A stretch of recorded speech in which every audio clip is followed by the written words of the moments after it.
was another scandal for Disney. Only now Disney has somehow or another lost its ability to shed scandals with ease. Disney is just dying on the vine, and it couldn't happen to a better group of people. It really couldn't. I wish them to receive all of the things and the seeds that they have planted. They used to be the company that would bring joy and magic, and now it's black magic and just some corporate empire that will do anything for a buck. And now they believe that they are the guardians of culture, and they're going to change our culture. Their latest example is Wish. It's a movie that supposedly is to serve as the celebration of the 100th year of Disney magic. It is hacky and uninspiring, and really not worth your time. And everybody knows that. Nobody's going to see it. We have an inside look now at what is happening at Disney, and can they ever bring it back? Film Threat, the founder and publisher of Film Threat, Chris Gore, is with us now. Hi, Chris. How are you? Hey, doing great, Glenn. Thanks for having me on the show. So, first of all, tell people about Film Threat. So I'm not sure they know about it. Well, it's an independent film journal. We were a magazine in the 80s and 90s. Now it's a website and a podcast. And we've remained, oddly enough, politically agnostic through all of these times. How did you do that? Well, first of all, I don't know why all the entertainment media outlets should actually be this, but yes. It's very bizarre. I feel obligated if a movie comes out and is an independent film. It's from one side of the aisle or the other, we will cover it. But that's not true for all of my colleagues in the industry who cover film. It's unfortunate. I mean, you did Matt Walsh's What is a Woman, and it was actually objective, and I just assumed that would never happen in today's world. Never. Yeah.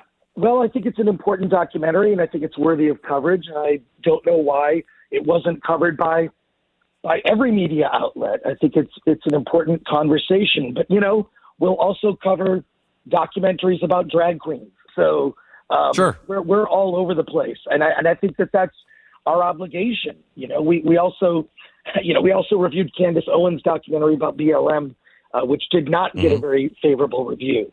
So, but we look at everything, and we try to be objective. And I would like to see more of that. Chris, I am the biggest Disney fan. I mean, I have the original prospectus hand-colored by Walt Disney. I have been a fan since I was a kid. I have always been a champion for Disney. I have never seen a company tube their credibility faster than the Disney Corporation. And I have gone from a fan to somebody can't wait to see them burn themselves out of existence. It's a remarkable thing that's happening with Disney. Well, it is pretty crazy to watch in real time how they've taken one of the greatest brands, a family brand. And I think it really has to do with getting away from their core values. When I talk about those values, I'm talking about the values of Walt Disney, the man, right. The company. Walt Disney was a proud American who espoused family values through his art. And when you see where the company is now, it's become very corporate, filled with middle management bloat, micromanaging all of their artists. And as I like to say, I think corporate culture kills creativity. And that's where we're at. There's more to this story. There's a lot more to this story, actually. You have an article coming out where you've talked to many of the insiders who are giving you a real deep look into what the culture is there. And there's one story about when everybody came back from work after COVID, and they were having a meeting about which breakfast cereals to put into the break room, and what happened? Well, it's a funny story. This was on a Zoom call. You were coming back from COVID and restocking the break room with cereals, which devolved into a conversation about privilege. And if you ate certain breakfast cereals when you were a kid, you were privileged. But if you ate generic breakfast cereals, that said something about your upbringing and status. There seems to be a bizarre obsession with all of this nonsense, identity, privilege, and the fact that a simple conversation about restocking the breakfast cereal in the break room devolved into that shows you how bad the rot is. It's at every level.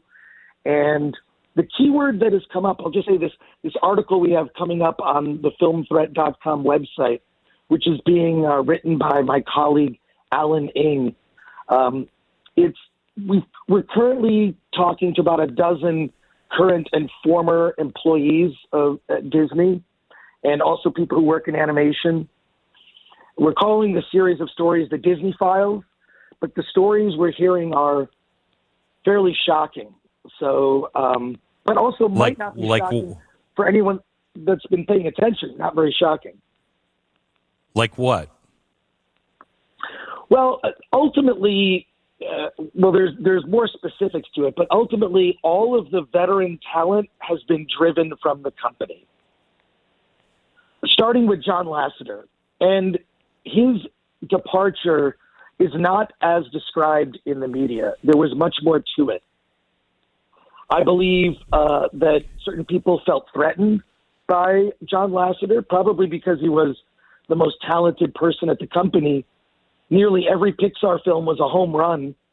I mean, even the lesser Pixar films, when you look at what Disney's putting out today, they're amazing. So that was the beginning of the rot, was his departure. And that veteran talent has not been replaced by veteran talent. It's been replaced by, and I'm using words that are in the correspondences, a key word came up in every correspondence with every person, and that is activism. The people that have been replaced, they've been replaced by activists. And it's at all levels. You can't necessarily blame upper management. The rot is from the bottom up. So somebody described to me, and they said, Glenn, Bob Iger, nobody can fix this now, because they felt that Bob Iger was responsible for a lot of this. But they said they hired activists and allowed them at the bottom to just infest the Disney culture, if you will.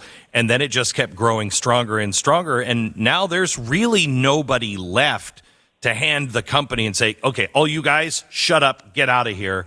You can't do it anymore. Do you believe that's true? I believe that is 100% true.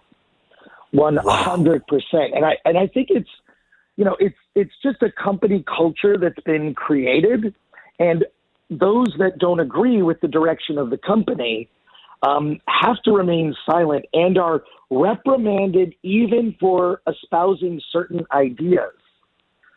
The HR department at Disney appears to work in an oppressive manner, creating a toxic work environment where we're talking about innocuous posts on Facebook from years ago and employees being dragged into HR to have meetings at ungodly hours, 6 a.m. or something, with an attorney sitting next to the HR person to discuss a social media post. There is a fall in line attitude, and if you don't fall in line, you're not welcome at Disney, which has led to. Go ahead. Sorry, which has led to many of these people leaving of their own accord. They're simply not welcome to think certain things and work for Disney. Well, you're not. I mean, I know creative people, and there's nothing that drives creative people more crazy. I mean, Walt would lose people from time to time because his management style was keep them always guessing, and it'll make them sharper. The animators hated that, but Walt was so good at what he did that you're either in Disney or you're not. Now that's not the case. No creative person is going to want to go to work every day, let alone be creative at work every day, if you're constantly looking over your DEI shoulder. Well, that's 100% true. And on that note, interestingly enough, lecturers come into Disney often to help animators and discuss topics like how a giraffe runs. What does it look like when it runs? How do birds fly? Different types of birds. They have brought in DEI lecturers to talk to all of the animators. And in our article, we're going to discuss the person who's been coming in to speak with the animators, because not only was this DEI person saying that based on your identity, you are racist based on the way you look. You are just a racist person. This DEI instructor lecturer went on to critique all of the Disney movies and why they're racist, and why in particular a film called The Princess and the Frog was racist, which features a black princess. Oh my gosh. That was to bring in African Americans and to expose people to a different culture. That's what that whole movie was designed to do. Well, yes, absolutely. But this lecturer pointed out that because the princess in the film was turned into a frog and remained a frog for most of the movie, that was racist. And basically, this lecturer was telling the animators everything they're doing wrong, which erupted into a huge argument with some of the animators who stood up. But this is the problem. This is the big problem, is this is well known throughout the animation industry that Disney acts in this way. There are other companies, for example, Illumination, distributed by Universal, their animated films. They've avoided any sort of political messaging. They make movies that are entertaining. The Minions movies, the Super Mario movie, which crossed the $1 billion mark. They're just making family entertainment, and they're well aware of that. Disney is the exception in this, where the messaging is a huge part of it. But this is well known in the industry, and it's become a whisper network where animators that have felt so betrayed that the Walt Disney Company's legacy is falling by the wayside, that they speak on private message groups between each other about everything that's going on. But here's the deal. If people at the Disney Company don't speak out, there won't be a company left to save. It's dire. When you look at the amount of money that they've lost this year, it's unbelievable. When you look at in the year 2019, Disney had 7 movies that crossed the $1 billion mark. This year, it's 0.